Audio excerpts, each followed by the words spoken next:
Hello and welcome to the Dacia2 Explorers YouTube channel. My name's Adam and I'm one of the Dacia2 Explorers.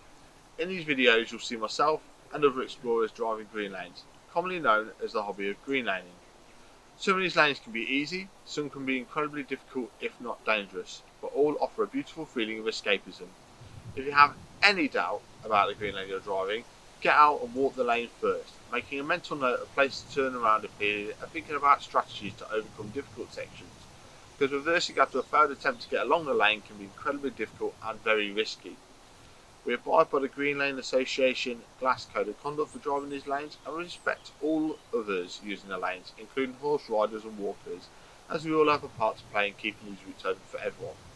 If you're thinking of green laning yourself, please consider joining the Green Lane Association to help fight to keep these lanes open and to help you understand more about this hobby. They also have a Trailwise 2 website which will significantly aid in your planning.